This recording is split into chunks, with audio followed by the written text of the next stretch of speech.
Big Dave Fagan. That's me. We are recording. So Okay. I'm delighted to have you here for episode 8, I believe, if I'm correct, of Mono y Mono, my podcast. Very good. So, Limor, just to introduce you, I won't do the introduction myself. I'll let you do a quick introduction of who you are, your job, and then we'll just get into the conversation. Well, I'm Dave Fagan. I'm strength and conditioning coach with Leinster. Can I get milk or? There you go. No, that's fine. Yeah, this is it. Where are we at the moment? We're in the sub academy offices, and we've Yes. got lads that just finished the There's session. players coming in and out. I've been here 23 years.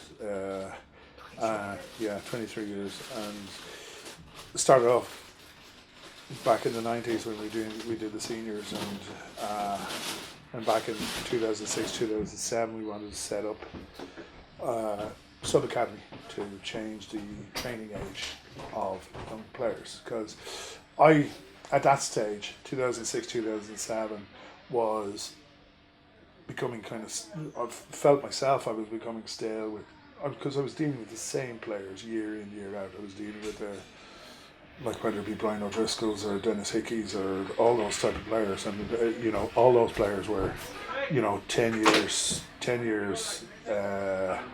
listening to me, and you're going, geez, what more can I do with this? What more? So anyway, when I was thinking of finishing, they came to me, the RVU came to me, Liam Hennessy, who's like one of my, I think, all-time greats of, sorry, where was I now? Yeah, but like in terms of what we wanted to do, they asked me in terms of what do I see needs changing, and I was seeing players at 22, 23 of a very low training age trying to play for Leinster, and I was going, it's not good enough. It's not. They're not, at that. Sorry, Dave. I'm going to close that door. Yeah, we need to close that door. Sorry, lads. Lads, you need to keep away from the door.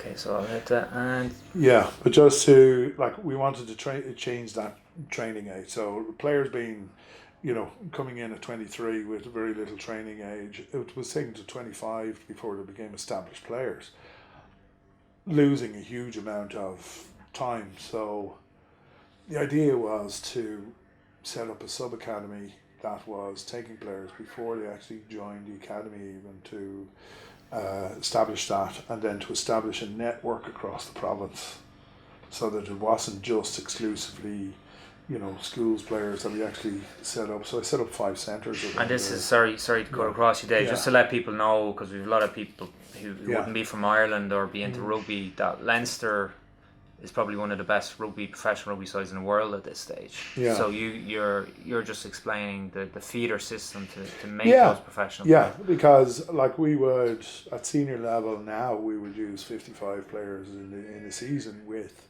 the seniors. At the senior side, we only buy in a certain amount, which would be 3 to 4 players from abroad. It's not like soccer. It's not like football in England or whatever. We can't. We're not even like the French rugby clubs. We can't just buy in 10 players. It's just not sustainable in this as a business. And rugby is a business. I know it's sports, for but sure. It is a business. And so we've got to produce our own home produced players.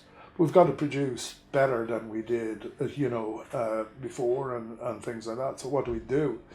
We look at producing players at a younger age. Can I get the milk or? No. It's just unbelievable. Doors closed for a reason, lads. Yeah. So we look at producing. We just look at producing. Better players at a younger age. So, therefore, the sub academy was set up to do that, to funnel into the academy. It's no use getting players straight from, school into an academy when they're not ready. Yeah, this would be quite useful for I went through the system. We'll get into that in a little bit as well. But I get a lot of questions from guys who are in school now, people who want to be that professional rugby player. So this will be very valuable for them to say, listen, this is the kind of stuff you have to go through or think about yourself before you even. Yeah, like the thing is, professional rugby is not for everybody. Professional rugby is like as you would know, like obviously you play rugby because you should be playing rugby because you love it at a young age, not because you want to be a professional rugby player. So therefore, part of the sub academy would be to let you know what rugby is like as a professional without being professional as such. And for some people, it's not for everybody. Yeah. And some people have decided kind of that's I like my life outside of rugby, and I like or others desperately want it, but it lets you decide and lets us decide about that person. So it gives that person, whether it be a year, whether it be 2 years in here. But the sub academy is not just about the time that they spend here. It's about identifying the player when they're 2-3 years before they get here, and it's about setting those structures into place that we can actually improve them when they're here for the 2 years. So generally, a lot of the players who left, say, sub academy last year have already played for the senior side this year. That's massive, isn't it? They're first year academy players and they're actually playing. That would never have happened even 4 or 5 years ago, but the structure that we have in place and the structure that the schools and the clubs now, because as I said, we have 5 centres around Leinster where they have skills coach and a S&C coach around Leinster. So a player who's 16 coming from Wexford doesn't have to travel anywhere during the winter, can go and get his S&C and his skills in Wexford two nights a week, regardless of, a lot of people say it's only the public schools. No, it's not. It's everybody, as like you didn't come from that structure, or there are certain players who Tyke Furlongs or those type of people didn't come from that. The schools themselves have changed their structures, and they all have S&C coaches now. They have nutritionists helping them and everything else. So that's changed the training age of those players coming in. So you get a James Ryan or you get a Jordan Armour now, who are nearly ready to go. And within a year of leaving us, Jordan Armour had Grand Slam and European Cup and Pro 14 less than a year. Now I know that doesn't happen to too many people, but that is the type of thing that can, or players can play, for Leinster. Scott Penny's 19 years of age in our sub academy, has already played 5 times for Leinster this year, and that's how, that would have been completely different to 10-12 years ago. Like it's being on the outside now, looking in and knowing the evolution of it. And that's one reason why we had a hell of it could have been a podcast in itself before this when we were chatting, but talking about that with you and the sub academy, you kind of do all the hard work in the shadows. People don't really know about it. If you were to ask anyone, have you heard about the sub academy, they go no. They'll know about the academy. Yes. And it's the foundation all everything is built on. Yes. Really, Yeah, it is. That's exactly what it is. It gives that training age, and it is the foundation before the academy comes. And even if a player signs an academy contract straight from school, they must spend their first year in the sub academy, and that's what people do. People think, oh, I can bypass the sub academy. No one can anymore. They used to years ago, but the value in this is letting the player find his feet when they've left school, actually, adjust to life in college, adjust to, training 5 days a week. They may have been training in school, but this is, there's a structured program and an individual program there for players. It's a lot different than what they were used to. Sometimes players can be lost going straight into academy where they're training alongside the seniors straight away. It can be daunting, and then first impressions given, if they're not great, can put them in a bad stead then all the way through. So I think this suits both parties, but it also lets us make up our mind about them too. So it is a huge adjustment for a player to go from, we get players from, as I say, whether it be from, say, the middle of Wexford, and who haven't been used to any kind of real structures, and then they move to Dublin, they move into college, they've moved home, they've learned to, whether it be cook for themselves, do all that for themselves. So there's an adjustment there.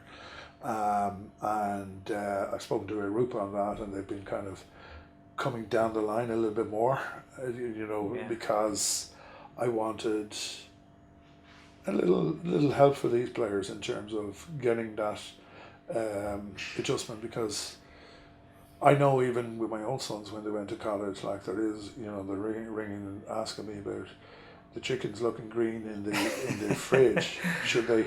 But the Fagans can get that through their system, no problem. Should they use it? And I'm going, well, I don't think so. If you're gonna, like, how many days have you had it? 6? No, I think you better put it in the bin. But you think that those things, a player might have a certain amount of budget, and they might have, and our nutritionist could be saying, well, you got to buy organic this and going. And the guy goes, well, I've 20 odd quid to buy my food for the week. Yeah. And that's a big thing. Like when you tell people I was a professional athlete or a professional rugby player, they're like, they put you at the same level in terms of soccer players or NFL in terms of, and it's nowhere near that. Yeah. The majority of the players that are outside there for the first year in here are on nothing. There's about 3 to 4 of them on an academy contract, which is not a massive amount of money. It's 8,000 a year. It's gone up to 8, is it? Yeah, it's gone up after a near strike. But like even that, like if you've moved home, right, and you were going to college, right, you've got college fees, you've got to pay accommodation, you've got to pay for food. And Dublin is one of the most expensive cities in the world now, And it doesn't pay a huge amount, it doesn't. So, there's that as well. Like obviously it's easier for the player who's based in Dublin, who only has to get a bus, or some of them walk around the corner and come in. But we have such a mix now in terms of those players coming in and out. Like so, that is the adjustment though that they need to make. That it's 5 mornings a week that they're coming in here at 7 a.m. That's tough. Even that alone is mentally tough. And playing the weekend then as well. And you're playing the weekend. So you're playing for your club. So a player, when they're in the sub-academy, they play for their club during the year. And then obviously you would hope that they're playing Irish 20s and Irish 19s, depending on what they're in. But you would hope they would progress through very quickly in their first year through to the AL, to the senior club side. So on a Tuesday and Thursday they train with the club. A lot of players we actually try and guard to only train once with the club, because we have 3 pitch sessions here a week, which are skill based, and it's very important that the players develop the skills. Like even back in the day I couldn't get coaches to kind of come and do sub-academy sessions. Now I actually have coaches who actually come and do on a regular basis. Again, that's cycled through what they want to work on, like the skill levels that they want to work on and everything else. So that's and you can see the difference when a player comes in late into the program. Sometimes the player might have been scouted and spotted, and they're going, 6 months into the year, let's bring them in. But the skill level is hugely different to the other players, even in that little space of time. So that's a big thing, that we actually control what they do. And they play for their club, then they establish themselves, and they go into hopefully the Irish 20s program, which did very well this year. Yeah, and they won the Grand Slam this year, which is absolutely fantastic, and it's a very difficult thing to do. And the 20s have had their up and down years, and they will do. Not every year is going to win a Grand Slam. Not every year, but certainly not every year is going to win a Grand Slam. But not every year is going to finish in the top 2. Or, but like what we've got to do is provide a vehicle for the best players to come through. But like all those players, I think out of the 2007 year, I think 16 or 17 of that group turned pro at one stage or another. Like whether it be academy contracts or went on to play somewhere. And off the top of my head, there's 3 British and Irish Lions out of that squad. Yes. So, I mean, I think we've been very fortunate over the years. And like that year, to the 2007 year, was a fabulous, like, there would have been three Lions in that, like, just thinking back. But that is a huge conversion rate. Yeah. And we do have a huge conversion rate to that. We can't waste talent. We can't afford it. We're too small of a country, so we can't afford to waste talent. But even in your years where it's unsuccessful as such, you will have 1 or 2 or 3 pros or more. So you're kind of looking at that must be a vehicle. And it must be a good, decent vehicle. Like, the 2016 team that got to the World Cup final, that beat New Zealand in the group stages. You had James Ryan, Max Deegan, you had Jordan Larmour on that, Jacob Stockdale was on that. Within a couple of years, there were 2 years they were winning Grand Slam, European Cups, and so that's how quickly that progression is being made. I think it's quite apt for anyone who doesn't know. That's how I know Dave. Everything we're talking about now, I did all this myself, and Dave was a massive part of my life in terms of my rugby career, and everything I learned from rugby I've since brought with me to daily life and business and that kind of thing. But as a case study, or people listening about sport or strength and conditioning or rugby, I feel, is very much like an arms race. All the things you're talking about is they need to be bigger, or they need to be more athletic, or they need to be more skillful, or mentally need to be stronger. And you look at 2007 when we won the Grand Slam, and this year 2019 when they won the Grand Slam. Is there a major difference between the team?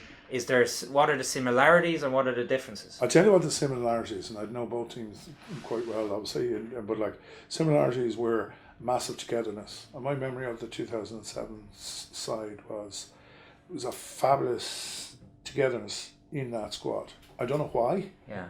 It's hard to put the finger on that. That's not like you'd like to be able to kind of put it in black and white, and that's kind of, oh well, they were fitter here, or they were. I don't believe,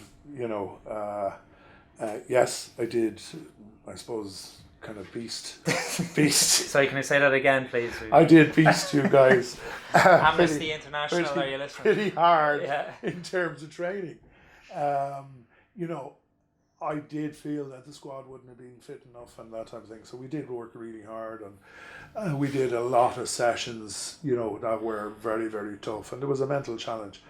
But my firm belief in that squad was there was a great togetherness, and how that is achieved at times is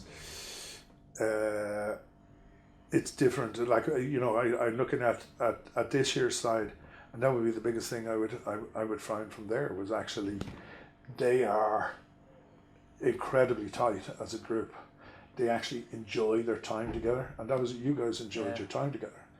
I remember in 2007 going, okay, Wednesday is the afternoon off or whatever, and I might go in, I'd be in my room and I'd hear Cian Healy and Felix Jones, bench pressing Felix Jones on the floor, when it was supposed to be rest time, but they were actually out in the corridors actually enjoying themselves when they were supposed to have rest time or that.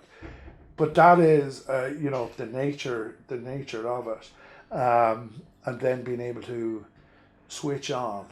Yeah. I even remember back to the day we played England down in Jabari Park, and I remember Cian Healy and Ian Keatley doing kind of some sort of, it was nearly like a breakdance thing in the dressing room, with the music blaring. And I'm thinking, how can this be? Like, we're playing England now, as soon as the warm-up went, they just all switched on. That wasn't something that was taught to them. That's something that was a natural thing with them. Tim, this group is very, very much like that. They all have fun. They all know how to have fun. And they switch on very, very quickly. In terms of what the differences are from that team to this team. Physically, the physical strength has got much bigger. Players have got bigger and leaner in terms of they carry much less body fat than they did back in those days. Players would be much fitter coming into the program before they even start that program. So there's not as much need to beast them, but they do train hard.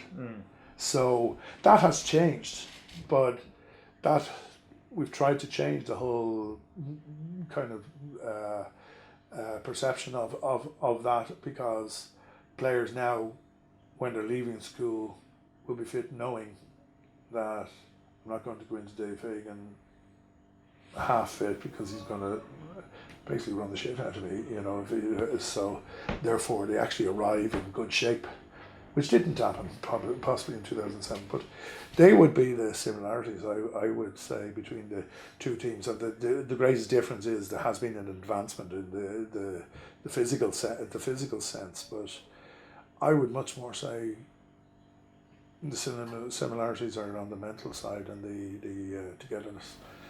Because if you look at last year's 20s team, didn't do so well. There's some very good players in there, but they're individual players. It wouldn't have worked as a team. That's difficult to grade year to year, every year. But it's one thing definitely through my experience and in the rugby and then watching another day, and it's very hard to quantify that or, as you said, recreate it, or how do you get that sometimes. Like you look at outside of rugby, you look at the Leicester team that won the Premiership. That was an impossibility at the start of the season. And they said, for any interviews or anything, that they were just an unbelievably strong unit and team. And the word that's there that is often lost, and that's one thing near the end of my career, and it's a big reason why I stopped playing, is I didn't enjoy it anymore. And it's a huge thing. You've got to enjoy it. It doesn't matter whether you're getting paid or whether you're doing it for whether it be a club or whatever. To do any sport or to do any kind of thing, you'll only perform well if you're enjoying what you're doing, even in business. It's my firm belief, and I always say it, and I said it to my own kids, whatever career you choose, make sure it's something that you enjoy doing and you have an interest in doing. I know too many people at my age who dread on a Monday morning coming because they hate their job. I've never in my life had that. I'm blessed in that. But it's the same if you're a player or you're a coach or whatever. You have to enjoy it. And the one thing I would try and create around here is yes, it's tough. I am tough, as you know, on players at times. But I try and create an enjoyable atmosphere as well, so they know there's tough, and they know there's consequences if they haven't done something or if they forget to turn on their GPS or things like that, And I would be very much into discipline in terms of timekeeping, in terms of, 7 a.m. is 7 a.m. You arrive and you're ready to go at 7 a.m. You don't be coming in the door. Well, if you're coming in at 2 minutes past, it's see you. Bye. And they know that. And if you start off as you know, and then you can have the fun as you go as well. And that's so important as well, is that discipline and getting the right mix between the carrot and the stick. Yes. You can't have it all. You can't have it all one way and you can't have it all the other. And that's the thing. I can't be the player's friend all the time because I'm the one sitting there that is either with a rugby coach who's actually letting them go or hiring them, and it's not sometimes it's not a nice thing, but sometimes it's the best thing for the player. It's actually good for the player to actually. We were only discussing one certain player. He won't mind because he's going to be on mono at some stage. A perfect example is Robin Copeland. Yes. Because he wasn't ready when he was in and then he went on to play for Ireland. And he fully recognised that. He said it since then. Was that his time in the sub academy with us? He was definitely not ready for professional rugby, And myself and Colin McAtee, who were here, we kind of recognised that, and we spoke to him about it. Some people aren't. You know, and you every so often you see stories and go, oh, I was in sub academy, but you know I wasn't wanted or what. But it may not be right for you at that time. You know, you look at if I can mention a couple of players. Barry Daly was in the sub academy. Barry Daly played full back last week against Treviso. Barry Daly then was let go because at the time he wasn't really ready for that. What was it? 3 to 4 years later, he was still playing for the club, but he was picked. You know, and and he came in on a development contract. You know, there are many people who are here on, you know, and it's not right for them. We've only a certain amount of spaces, and there's certain positions that we're looking for as well. And you've got to kind of, you know, there was a stage we couldn't take another back rower because we'd 9 international back rowers, and you're going, what do we do? That's why you say somebody like Paul Boyle, who was here, went to Connacht. He was captain of our Irish under-20s, but we just didn't have room for every, you know, and it was hard to let him go, but I knew he'd be a good pro, and he's like playing away for Connacht now, and that's and that's I think a big thing in rugby or any career is successes and failures, and sometimes what seems like the end of the world leads you on to the old one door closes, another one opens, and you know I can speak frankly about that myself because that happened for me. But that's a mentality thing again, like lessons that I learned in the sub and the academy about discipline and not giving up and believing in yourself led me to go on and achieve in other areas, but know? I would always say to players, any player who comes through here in like and spends a year to 2 years in here, I don't see any failures. A failure is somebody who has got talent and doesn't use it. There's not failure in the fact of giving it a go, but you're not right for that team at that stage. You've given it a go and you've tried to maximise your potential. I don't believe that's failure. And the word timing as well. Yeah.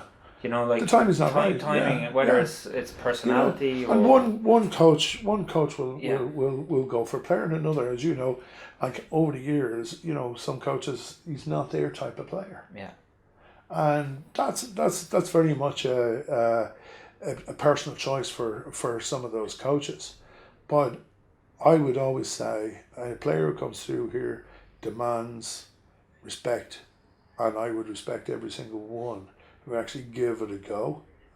Where I think it's failure is somebody who has talent, says they want it, and then don't really want to give it a go and kind of, you know, half do something. That to me is fair. If somebody comes in and they give it a right go and they end the season and we're going, sorry, we haven't got anything at the moment, we're going to track, or somebody else is coming for them, whether it be Munster, Ulster, or, you know, Connacht. I don't see that as failure at all, and I actually don't like players using that word like in those contexts, because, you know, in any career, like I've dealt with athletes as well, like people go, oh well, I didn't win an Olympic medal, but you actually gave it a go and you made the Olympics, and you know, so I don't see that as failure. I don't see those things, and in business it should be the same. You know, you start up a business and it might make you a million quid, but you know, it's not, I don't define failure, you know, in that way. Yeah, on that point, and that's a big thing, and I correct myself sometimes, like with the Limor journey and stuff like that. I've had, I don't know how many meetings over the last 3-4 years, and some of them don't amount to anything. And you're kind of, that was a waste of time. I said, no, it wasn't a waste of time because I learned something from it. Yeah. And it's educating me, and I said, I won't make that mistake again. I'll do it this way, and this type of person to deal with. And the same goes with sport as well, you know. And you're absolutely, and like it's like I will try something with the players, and like we're not all, you know, all knowing. We go, we'll try this, and sometimes you know, the thing doesn't work. And again, is it a failure? No, it's not. It's like a learning curve, and you're going, okay, we need to do it this way. This is a better way. But it is, how are you going to find things out unless you... Exactly. It's the only way you learn, isn't it? Yeah, I've looked in that, and people talk about pathways and youth development pathways and everything. We had a good mindset what a professional player should look like, but how to develop that was we didn't have the full insight into it. We had to try things. We had to see what worked and what Wearing Santa hats on Christmas Eve, running up and down Killiney Hill. I thought that was a good day out. That was a good day out. It was. It worked. It worked. It was good. How do we kind of make this? I even brought my own kids around. They ran up and down the hill. But they're good memories though, Dave. Yes. Like it was, but at that stage as well, this is the thing about training and fitness. We were incredibly fit at that stage. Yes. So it wasn't like a beast thing. It was tough. But we knew we could do, and that's the mental strength as well. If you go into something, I know I can do this, as opposed to, oh shit, we're running Killiney Hill. But the whole thing was, right, and I was trying to get through. The idea behind even training at that stage was like, I want lads to kind of go, okay, they'll enjoy their Christmas, but they know they need to work and they can't let things go because we've got a Six Nations coming up. Yeah. And some quarters got a lot of criticism over doing things like that. Yeah. Some people who didn't understand. But that's it. It's understanding, and it comes back to that thing as well, because you look at that squad, and yes, this is some individually extremely talented, skillful players, but it's the mentality, the mental strength of that squad. Yes, loved each other, had an amazing team, but another example, you can't talk about that squad without mentioning Felix Jones. Incredible. Unbelievable. And the work rate and effort and everything. And again, when Felix was coming up, people were like, he was a skinny little rake, and people would say, oh, he'll never make it. But his determination, and like, that guy broke his neck. Yeah. I came back. I have still got a massive amount of time for Felix. Obviously I wouldn't see him too often now, we're on opposite sides of it. But I remember when Felix came in. And I remember Richie Murphy was the guy who kind of spotted him. Yeah. And Richie said, I have this guy coming and I saw this basically skeleton walking in. And I'm going, what am I going to do? But in the very same way as I saw the place, Felix, in the first session he was going, and I just remember there were press-ups in the thing and he couldn't do, he didn't just lie down on the floor. He was doing them off his knees, he was doing them off, and I was going, hey, I like that. You could work with him. And obviously we, size was always going to be a problem. I don't think he even weighed 70 kilos when he came in.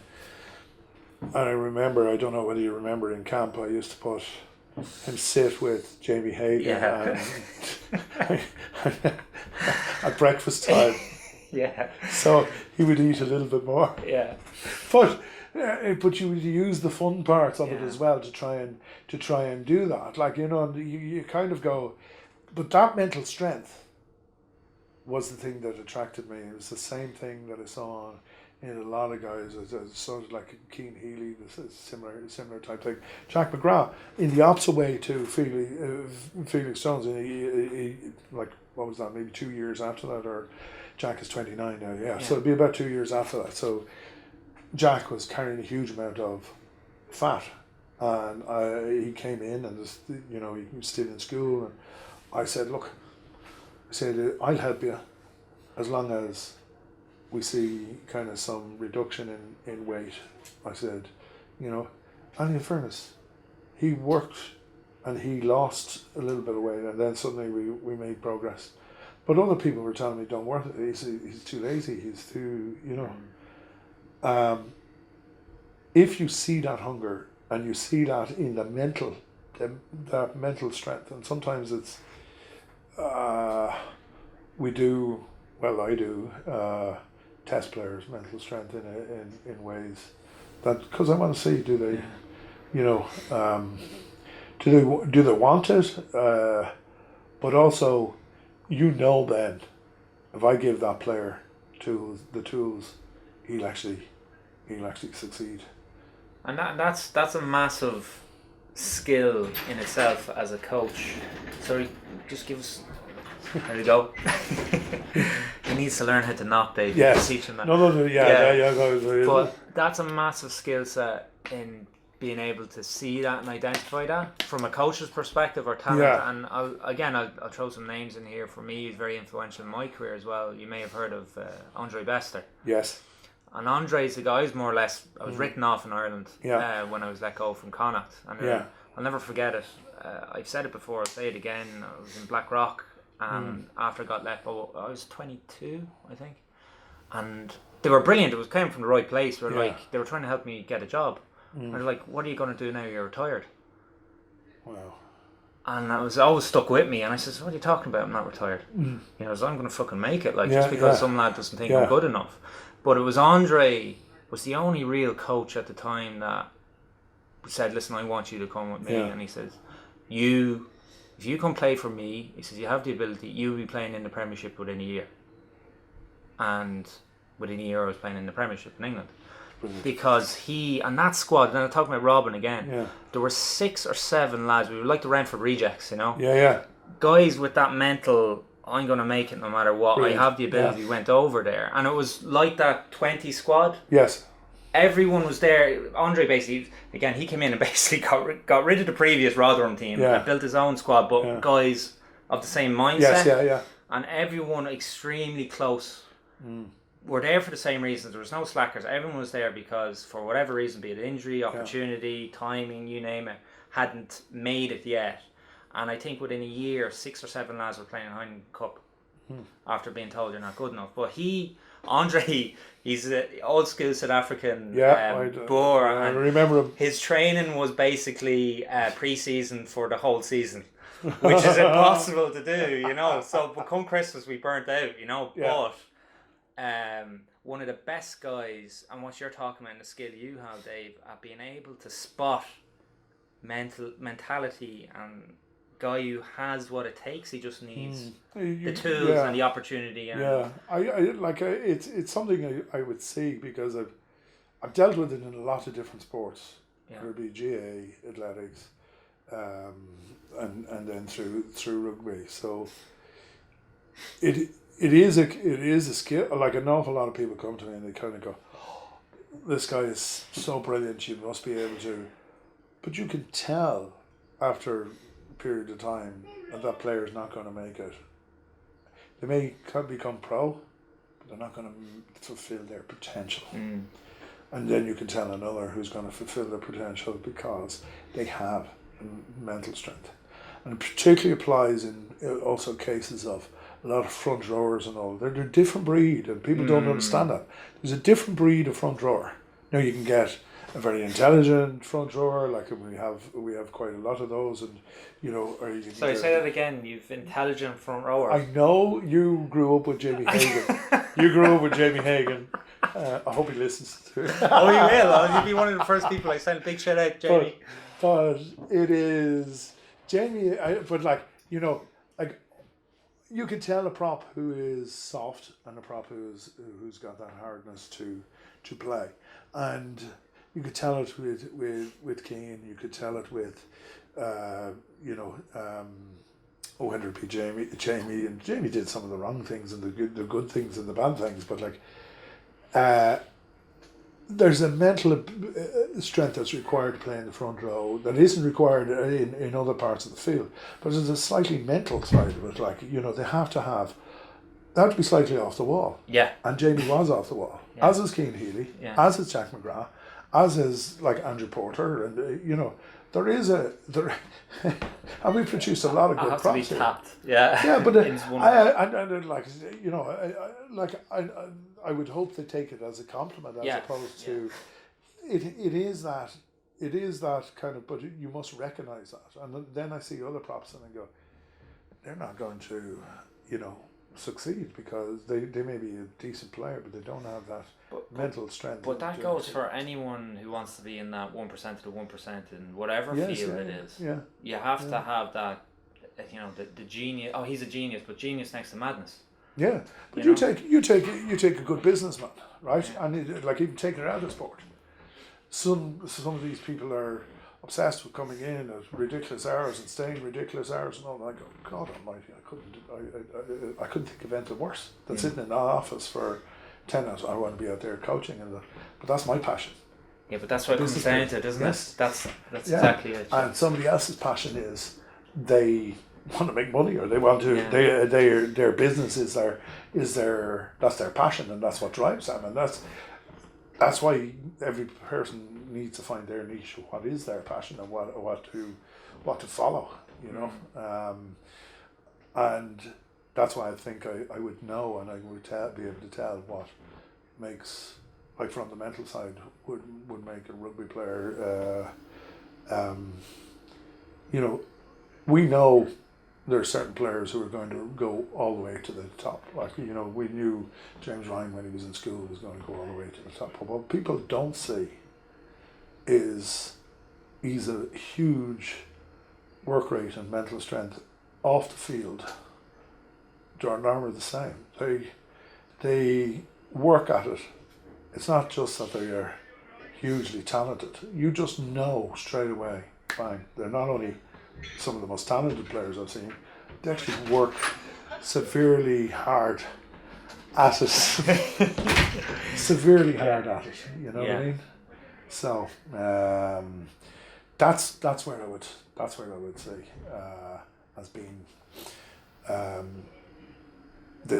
what this is about, what we find, and then I will then sit with the coaches up above, the powers that be, and I'll just kind of give them my pearls of wisdom. But it's not just me. There's other people that make up the mind, like the rugby coaches and all the rest, which it would have a big part, I suppose, to play. It's kind of a phrase I coined. You'll understand this. Is a happy team is better than a hard working team. Do you get that? Yeah, I get it. But I mean, you could be a happy team and do nothing. Yeah, but if you're happy, you'll work hard. You'll work hard. Yes. So. But that comes down to responsibility of the professional players. That is a player doing a drill. It's not. We have. It's not an earthquake. I know what it is. It's not Jamie Hagan jumping up and down. Yeah, I have it on the program. It's actually a med ball, dude, or a drill. So we'll touch on it briefly, because if you don't touch on it when we're in Leinster, it's coming up to that. It's 10 years since Leinster won their first Heineken Cup, and I think everything we've touched on in terms of why or how they've done it was a big part of why that squad won that as well, and in terms of the evolution of it, like they've just Leinster from there again, the mentality thing when Czechs came in. Yeah, and I would have seen the sea of change, because I think what started in the pro game when we were and I would have been working with the seniors at this stage.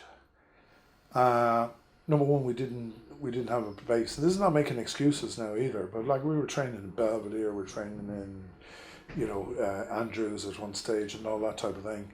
But players would come to the pitch in their cars. Yeah. And they would, stick their kit on. They would they wouldn't be even in the dressing rooms together. Out on the pitch, get in the cars, go. And that was it. But the whole culture had to change when, we had a lot of great players. We had Draco and Dars and Dennis Hickey and Felipe and a whole host of wonderful players, but they didn't operate as a team. And that's what I said, about the 2007 and the 2019. They operated as a team. But why were Munster successful in the years leading up to our time? They were a team. They were bonded. They mightn't have had as many superstars on the paper, but they operated as a team and they'd one bond. Leinster had to get to that way, and it took a long time for that penny to drop. But you needed the penny to drop with the players. Suddenly you saw an injured Brian O'Driscoll running out with the water when he wasn't playing. They're the different, and I know that sounds like just a But that's not a subtle difference. They are a team. There is a mentality there that they are together, regardless of who is playing, who is not. You know, before those years of when Czechs came in, an injured player might disappear for 3 weeks. Mightn't be seen by the team, might be just treated by the physio, and off they go. Those days had to end for that. But like, players had to become sick of the losses. You know, we lost to Perpignan in the semi-final. I'll never forget it. It was probably one of the worst days I ever had in Leinster, because we should have won. We should have, you know, beaten, but we didn't perform as a team. And everybody in Leinster at that time, Matt Williams would have been coach at the time, but everybody in Leinster thought we were going to win the European Cup because we had the final in Lansdowne Road, as it was at the time, if we won the semi-final, which was at home. So, but players then became sick of this. We lost to Munster, I think, in the semi-finals, semis or quarters, I can't remember which, when Declan Kidney was coach. That culture, I think we had an awful lot of star players, but not an awful lot of leaders at the time. Yeah. And then when players became sick of not achieving, they actually had to take it upon themselves to actually go, okay, we need to change this. There's certain things we need to do. And it started to evolve. And by 2009, you know, the European Cup sitting there. But it's about attitude and culture and, you know, togetherness. And habit. You know, if you're losing regularly, it just becomes the norm. And the winning thing as well, it's the culture, as I said. If you're coming in expecting to lose, you're going to lose. It does. And like I remember this is conversations I had with Eric when Eric was coaching in like Connacht, and as you know, Eric takes losing very badly, and I had the conversation with him. How do you live with yourself every week? Because at the time, Connacht lost nearly every week. Yeah. And you were there. You were there at one stage, and that culture was acceptable. Yeah. For a certain amount of time, until people changed it. Now Eric couldn't change it on his own. And that was a big thing. That was a big culture shock for me when I I went over to Connacht. Coming from. I went over there too. So after the first year they won, so 2010, 2010-11 season. So you're coming from the pinnacle of rugby.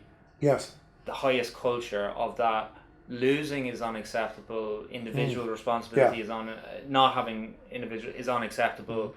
We work together. That togetherness to going over there, and you had a few guys trying, like John Muldoon. Yes. He was one of the guys that was really, you could tell he was trying to fucking take this bull by the horns and direct it. But there was 60 to 70% of the boys there were just kind of coming in, clocking in and clocking out. Absolutely. And I've spoken to players who moved down there and kind of went, Jesus, like it's completely different. They don't mind it. Like we go for a drink during the week, and, you know, and that culture was there. But it is, you can't have a senior coach saying this is unacceptable. No. It has to be the group of players themselves, and they actually. And this is why I don't like. You know, I spoke to you before we started this, like in terms of drink bans and things like that. The culture has to come from within, and the togetherness has to come from within, and that has to build from within. And a group of players, the kind of come together, and you go, okay, is this acceptable? Yeah. You know. And what, I'm sorry to interrupt you, Dave. Another thing that I could sense from a lot of players that were there because not because they wanted to. Yes. Because they had to be, like, you know, from different provinces or teams, and it wasn't their first choice, and this is right, keeping it in. And, you know, at the time my attitude was completely different. I was kind of like, it's a fucking opportunity. Yeah. I want to be here and be part of it. And that is something that you saw change. Yes. You know, you had the guys that are there, like the likes of a John Muldoon or Andrew Brown, who were proud that they lived and breathed Galway and Connacht. And that was bred into the guys were there. Says, I'm not here because I'm a reject. I'm here because I'm a fucking good player. Connacht is a good team, and we can change things and do something special. And they did, like, to go from bottom of the table. Absolutely, it would be it would be Yeah. close to the Leicester City Yeah. kind of story, but I think sometimes it takes a few things to go right for you, and then that culture then they start to build and they start to drive, and you know, you would have to credit Pat Lam with a huge amount, but you mentioned two there, like in terms of Andrew Brown and John Muldoon, two like iconic guys, Yeah. but Muldoon in particular because he was such a leader. He was such a leader there, but again, that team was built on building that culture through, and they were fed up being the beaten boys of everything. Again, thrown in the cliches or the words, you know, main thing for change is either inspiration or desperation. And I think they had a mix of I'd both. say they would have had both at that Yeah. stage. Like quite a lot of people, I'm sure, you know, somebody like John Muldoon, like, you know, would have gone, oh Jesus, how many more years can I stick of this? So do you either get out or you actually work to change it? And it is a thing of, like, you know, you've got to work from within to change that culture, and like Leinster did it, and you know, I think Munster started coming back from it now. Like they had the culture, and then they may have lost it for a certain period of time, but you can see a thing building again. But I think it has to be one of the big things. It has to be an enjoyable place to come in, but a place that you really would be passionate to come. If you just are coming into, and there are many pros that go around, as we all know. We signed over early years a lot of journeyman pros who don't see them anymore. Yeah. Well, hopefully that's gone. And this is the thing, like, I was lucky. I played in Ireland, played in the Prem, and a big thing with the English in particular, they're looking at the success of Irish rugby and they're saying, how the hell is that happening over there? Why can't we do it at our clubs? And I think one big thing, the difference, but not all, you know, I was lucky in the club I was at in Gloucester as well. Yeah. I caught the tail end of the old Gloucester in terms of lots of boys born in Gloucester came up through the ranks and that. But in particular in Irish provinces, you've lads who want to play for Leinster from the age of about 6 or 7. Yes. Their heart is, I want to die for this club, and that's something that you can't buy. You know. Well, one of the values of the club is brotherhood. Yeah. And that's huge. You know, and you'll see players speaking about it, and you know, it is a band of brothers, and the majority grew up wanting to play for Leinster. The majority went to games watching Leinster. And, you know, you're thinking of, say, James Ryan might have been, 12 or something when Leinster won the first European Cup. Yeah. So that was in his informative years, and he was going, this is brilliant, I want to be part of this. You know, and these guys now have become part of this culture. So the old saying of, like, you know, bleed blue, it sounds like cliches, but they do. Oh. They you know, and they have a care, like, you know, with the best will in the world, if you get a Prem team now, you know, they've won in the semi-finals, which is Saracens, who were like fabulous team, but like an awful lot of the Prem teams are made up of pros from everywhere. Yeah. And it's very hard to build that culture within a group of straggling pros, left, right, and centre. That's why I would admire what Pat Lam did in Connacht at that time, because there were a lot of people from but they did have the homegrown as well. But you must have, the reason why Irish teams do well is because there's a lot of homegrown people. It's that, as I said, it's hard to quantify that, and it's hard to explain that to people, and to come back to the Leicester thing as well. Money doesn't solve those types of issues. No, you know, it's not going to change. It's not going to change. Like, you know, if you gave any Irish team, you know, 20 million, and they might go out and buy so many players are paid for the. Is that going to guarantee you?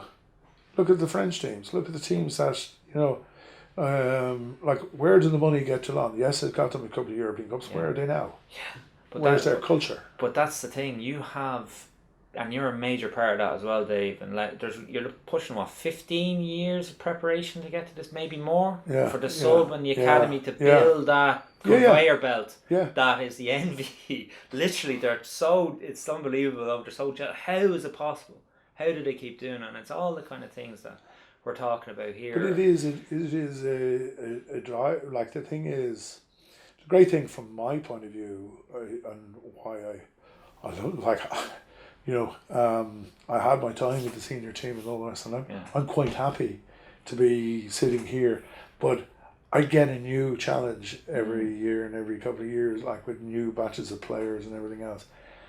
Every single one is a learning experience, and it's a how do I deal with this, and how do I get the best out of him, and how do I kind of challenge this player, and how do I, it's incredible how enjoyable that is. Maybe teachers will understand that kind of feeling because they get a new batch of pupils or whatever. But I just feel that it's a privileged position to be in, and we have built up a culture over a number of years, and that's very hard to break that. And a lot of players will be told stories by the senior players coming in here. Oh, in my time, and some kind of this is what we did. And it does build up the I don't know the thing of it, but it is seen as Sub Academy is that stepping stone for. It's a legacy, isn't it? That is here. Yeah. Well, I think it is. It's something that it's like a rite of passage. You've got to go through it, and I remember a few of the more senior players were saying to me, with the new gym coming in, the new facilities, they were going, "But Dave, you're still going to make it hard for them, will you?" Yeah. And they've been through the same system. Yeah. Of course, like this, just because the surroundings get nicer, we don't make it hard just, but it has to be, we have to have that mental challenge in it as well, because we have to find out about that person. And the last thing I'm going to touch on, and I've discussed this with people in business and sport, and there's actually a guy who uses Limor quite a lot. Michael Zeitgeist, if you're listening, great name. Was talking about success. How much of it comes down to this word they call luck and timing, and are they the same thing? And I think there is a huge part of that in it. Massively. I thought, there are so many times I've seen players and coaches discuss letting go players, and then suddenly, bang, they're in a run of form and scoring a few tries and going. And I've known that that's been discussed, and I'm going, Jesus, suddenly injuries dictated, and the famous one is Johnny Sexton. I was just about to say, Well, Johnny wasn't in Czech's kind of number one thoughts and that type of thing, and there was talk about him moving away. There was talk of, Dragons even at the time. They were even talking about London Irish. London Irish were looking at him, and suddenly we playing Munster in the semi-final. Felipe gets the injury. Johnny comes on, scores, and he did really well, and you'd say that's a massive amount of talent. But there's a slice of luck. What happened if Felipe didn't get injured? Johnny wouldn't have gone on, and Johnny mightn't have played in the final, and he may have moved on at the end of the season. And this comes down to any form of success, and the reason why this guy was talking about it is because you have these people in business and hustle and all that shite saying, it's nothing to do with luck. This is my hard work that made this for me. There is a huge amount of hard work, but there is a slice of luck.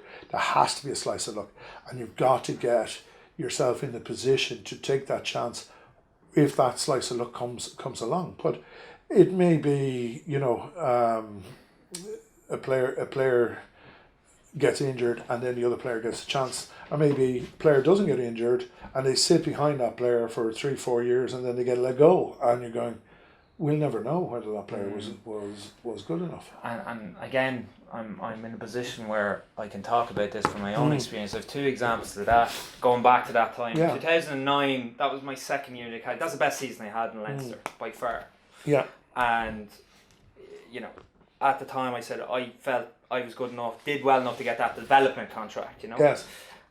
Didn't happen or whatever. And then we had the pre-season team trip to Nice. Yes. And that was my only time involved with the senior team, and I went over, and that was my opportunity. Yeah. We played that game against Nice, and I had a bad game. Yeah. I'll never forget it. I was out in the wing, and Isa threw a great pass. I was too wide. Ball went to deck. Yeah. Another threw a switch, was actually with Niall Morris. I'll never forget. These stick in your mind. Yeah. I should have dummied, went myself, probably would have scored a try. I went for the pass, went to deck. Yeah. And it was those, and that was, the opportunity was there, I didn't take it. But then it led, again, your career or life, or eventually I ended up in Gloucester, and through the jigs and the reels I was last signed in, last in the draft in the NFL, Yeah. Last signed for Gloucester. The coach who signed me, Brian Redpath, was gone within a week of signing me. So we had a new coach in. Yeah. Nigel Davies is this it didn't change my perspective, because I was still going to go in and train and play as hard as I could. But essentially Nigel came in, and I had a very good pre-season sevens, and we actually played again. My first 15-a-side game was against Leinster, and my nose got smashed by Dominic Ryan. It's still broken. Cheers for that, Tippy. Good man. And but essentially, second game of the season against London Irish away, I was 23rd man. Yeah. Martin Thomas got injured in the warm-up. I went on the bench. Charlie Sharples gets injured 20 minutes into the game. I'm on the field and I play a Stormer then. Yeah. Ends up starting early every game that season. So that's that luck side of it. It's huge. It's huge, and I can think of many different instances whereby that luck has played a major part in that. Like, I'm looking at, or whether it's somebody else's misfortune is the case, and somebody gets injured and then suddenly you're in there, and for the balancing act for the players, how long do I hang around for this chance? And that's do I let it go, or do I move?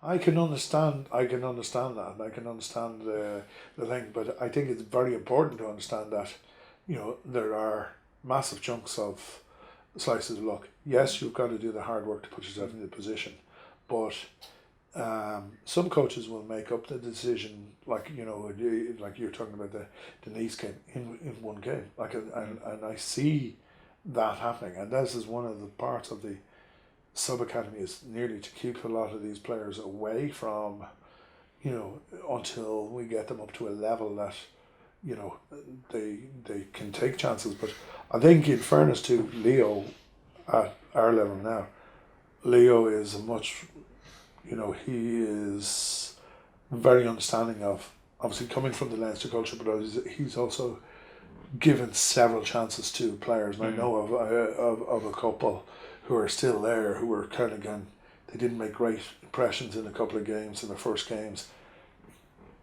They went back to the drawing board, but he gave them other chances, and then they came back in and they did really well. Not every coach is going to do that. Never every coach can do that, because they've only got a certain amount of time, and it won't be acceptable, if they lose. And particularly, I think, in the English Premiership is unforgiving with the relegation and everything else. So there's a massive pressure on coaches. Must finish here, but Leo is vitally important, and that's what people don't understand. It also in that pathway, there's the different sections of it, but having Leo there to develop it as well, as Leo sees the new players coming in, he would know the names of all the players in the sub-academy. He would know who's coming through. We had some coaches who didn't. with some coaches who wouldn't touch them. Mm. You know what I mean? And that is... And that's a big thing from my day, and that was obviously check it. There was a big divide between the seniors and the academy. He didn't see the value. I think he changed his tune after a few years that he kind of saw the value in kind of developing, but he was looking at the short term value. Oh, he was there for a reason, and he did it really well. Yeah. But and I'd have to say, Matt O'Connor didn't see he wouldn't look at a young player. Mm. He wouldn't look at the young players coming through, and and like I got on well with Matt, but like he did not see that value.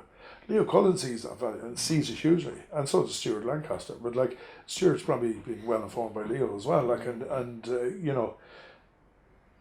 we've got to produce, and and they have got to pick areas. Where am I going to play that young player? When am I going to play him? What games am I going to play him? And it's not just a case of, am I just going to put out 15 young kids and let them get hammered by 50 points? Yeah. Which used to happen years ago. Like, they would kind of go, oh, well, we're playing in Wales or something, we put out a young academy side, and next minute they get hammered, and then everybody goes, those players are not any good. Yeah. And that point is something that I've learned, and obviously in sport, but on the business side of stuff as well. The really high performance, successful people in management or coaching that have the ability to see the bigger picture. Yes. Long term, down the road planning, as opposed to next week. But that's the whole thing. Like for my end, I'm not involved with the team as such. Yes, okay, we have our under 20s and that, but I'm not involved with the team. So, like, we've got our A-team are in Boston now at the moment. They played last night against Munster. Did they? Yeah. Cool. And there were requests made for a lot of... They got a few Grand Slammers, but they only got 4. Right, yeah. The rest of them weren't allowed to go. Yeah. And the reasons why is because they're on a training program looking towards the World Cup, and I looked at their games. Back in your day, we couldn't control the amount of games. We couldn't control the pockets of where development was. Nowadays we do. Yeah. Nowadays we kind of go, like a player will play 25 games, 26 games per year. If he has played that, he'll be released for a certain amount of games. And, that's where we're allowed to kind of control that,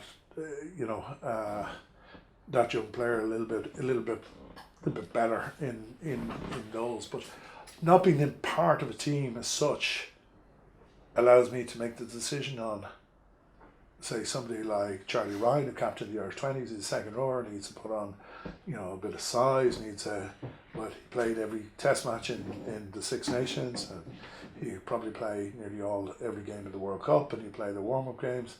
Am I going to send him to Boston to play 2 games? No. Yeah.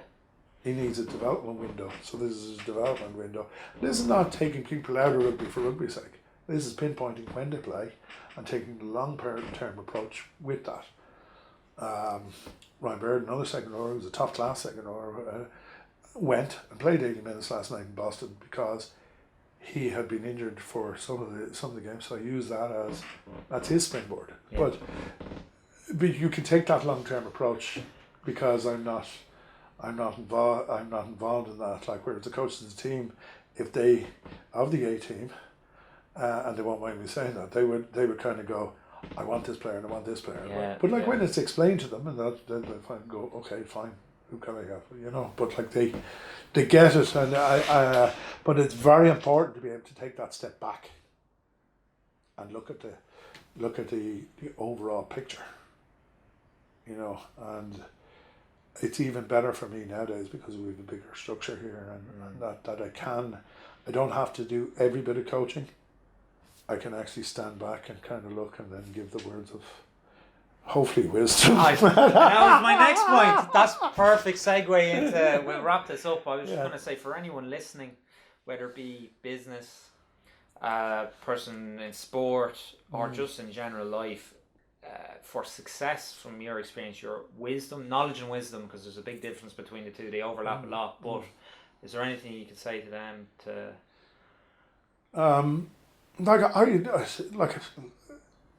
I certainly would I think building up the experience, but learning as you're going. And people sometimes think about learning as being, I've got to do a lot of CPD. I've got to go to this conference and that conference, and But I think it's very important to review yourself informally, at the end of certain periods.